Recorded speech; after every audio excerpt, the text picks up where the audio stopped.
আমি ছোটবেলা থেকে আমার মেয়েকে বিভিন্ন ফ্রুটসের তৈরি আইসক্রিম বাসায় বানিয়ে দেই।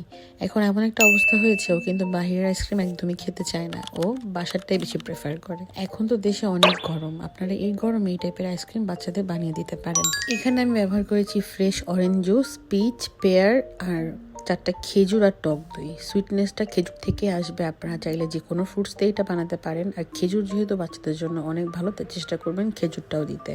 বাস ব্লেন্ড করে নিলেই হয়ে গেল।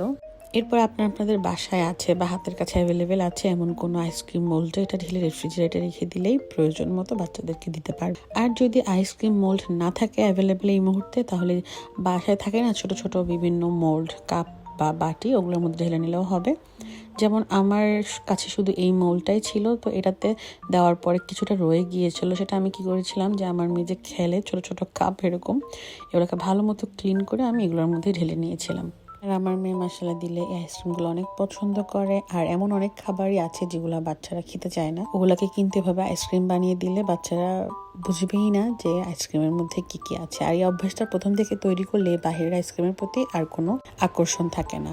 আমার মেয়েকে আমি প্রথমে সেই ছোট ছোট কাপের গুলো দিয়েছিলাম, তারপর আস্তে আস্তে মোল্ডের গুলো দিয়েছি আমি ওকে। এর পরের যে আইসক্রিম ফ্লেভারটা, সেটা বানাতে আমি ইউজ করেছিলাম কলা, আপেল আর টক দই আর বিটরুটটা আমি অবশ্যই সেদ্ধ করে নিয়েছি। বিটরুট আমার মেয়ে খেতে চায় না, তাই আমি বিটরুটটা আইসক্রিমে ব্যবহার করেছি। তো আমি ফার্স্টে শিওর ছিলাম না যে ওই ফ্লেভারটা পছন্দ করবে কিনা, তো আমি ভেবেছিলাম যে পছন্দ করলেই আমি এটা সবার সাথে শেয়ার করব।